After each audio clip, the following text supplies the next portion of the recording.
नमस्कार प्रिय विद्यार्थियों, आज की क्लास में हम लोग कक्षा 5 हिंदी के महत्वपूर्ण प्रश्नों को हल करेंगे।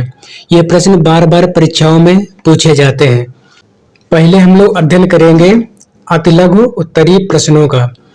पहला प्रश्न दिया है, तरंगमालाएं क्या कह रही है? तो इसका उत्तर है, तरंगमालाएं ईश्वर की प्रशंसा का राग गा रही है। प्रश्न नंबर 2, खाला ने पंचायत में अपना सरपंच किसे चुना? तो इसका उत्तर होगा अलगू चौधरी को। प्रश्न नंबर 3 है, यमुना प्रसाद डॉक्टर राजेंद्र प्रसाद के कौन थे? तो इसका उत्तर होगा चचेरे भाई। प्रश्न नंबर 4, सरिता का जल कहाँ से आता है? सरिता का जल हिमगिरी से आता है। प्रश्न नंबर 5, जवाहरलाल नेहरू के निधन के बाद भारत का प्रधानमंत्री किसे बनाया गया? लाल बहादुर शास्त्री को। प्रश्न नंबर 6, जुम्मन का मित्र होते हुए भी पंचायत में अलगू ने उनके खिलाफ फैसला क्यों दिया? क्योंकि सरपंच का स्थान ग्रहण करने वाला व्यक्ति निष्पक्ष होकर न्याय करता है। प्रश्न नंबर 7, रुपए क्या यहाँ फलते हैं? यह वाक्य किससे कहा? खंड का जुम्मन ने अलगू चौधरी से, दूसरा जुम्मन ने अपनी खाला से, और तीसरा खंड है अलगू चौधरी ने समझू साहू से। तो इसका उत्तर सही होगा खंड खा, जुम्मन ने अपनी खाला से। प्रश्न नंबर 8, मुहर लग जाना मुहावरे का क्या अर्थ है? खंड का है चुप रह जाना, खंड खा है घबरा जाता, खंड गा है पक्का हो जाना। तो इसका उत्तर सही होगा खंड गा पक्का हो जाना। प्रश्न नंबर 9, दिए गए शब्दों का हिंदी अर्थ लिखिए। बेखौफ, बेकसूर, बेवजह, बेमिसाल।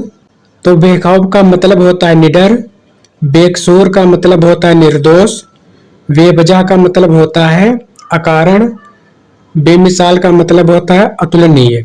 प्रश्न नंबर 10, दो पर्यायवाची लिखिए।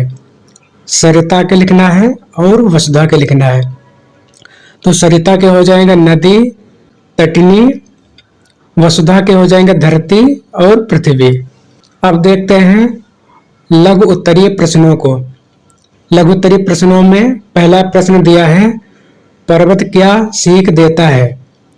उत्तर है, पर्वत गर्भ से जीने और ऊंचा उठने की प्रेरणा देता है। प्रश्न नंबर 2, रमैया हर किसी को उपहार में क्या देता है? तो इसका उत्तर होगा रमैया हर किसी को उपहार में पौधा देता है। प्रश्न नंबर 3, आग बुझाने के लिए गौरैया ने क्या प्रयास किए?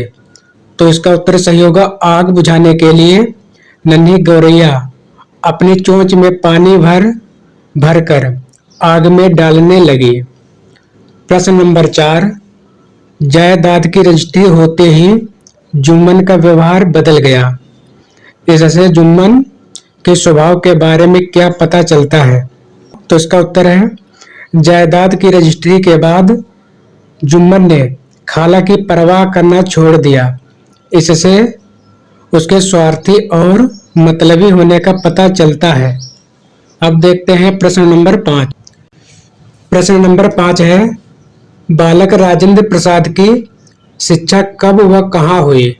तो इसका उत्तर है, बालक राजेंद्र प्रसाद की शिक्षा उनके 5वें या 6ठे साल से उनके घर में ही आरंभ हुई थी। प्रश्न नंबर 6, विशेषण के लिए उचित विशेष्य लिखिए। दयालु व्यक्ति, चतुर लड़की, कोमल हाथ, कुछ लड़के, 5 आदमी, थोड़ी सब्जी। अब देखेंगे हम लोग दीर्घ उत्तरीय प्रश्नों को। दीर्घ उत्तरीय प्रश्नों में पहला प्रश्न है, पंक्तियों का भाव स्पष्ट कीजिए। तेरी प्रशंसा का राग प्यारे तरंगमालाएं गा रही है। इन पंक्तियों से कवि का आशय यह है कि सागर में उठने वाली लहरें ईश्वर की महिमा का गुणगान कर रही हैं। प्रश्न नंबर 2 है, आशय स्पष्ट कीजिए। रजिस्ट्री की मुहर लगते ही खातिरहारी पर भी मुहर लग गई।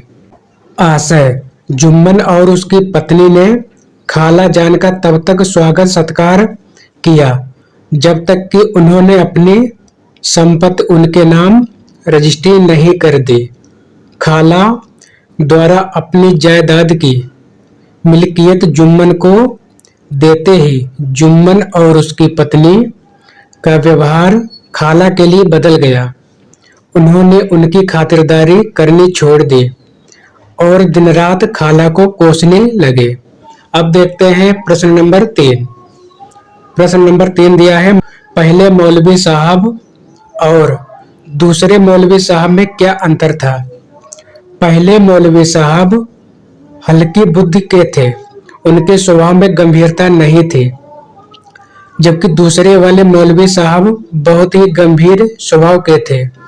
पहले वाले मौलवी साहब को बच्चे अपनी बातों से बहला लेते थे, लेकिन दूसरे वाले मौलवी साहब के साथ ऐसा करना संभव न था। वे पढ़ाई के प्रति बहुत ही सख्त थे। प्रश्न नंबर 4, शास्त्री जी ने लाइनमैन की तरक्की क्यों कर दी? उत्तर इसका है, लाइनमैन ने अपने कर्तव्य का पालन बिना किसी दबाव में आए पूरी निष्ठा और ईमानदारी से किया। इस कारण शास्त्री जी ने लाइनमैन की तरक्की कर दी।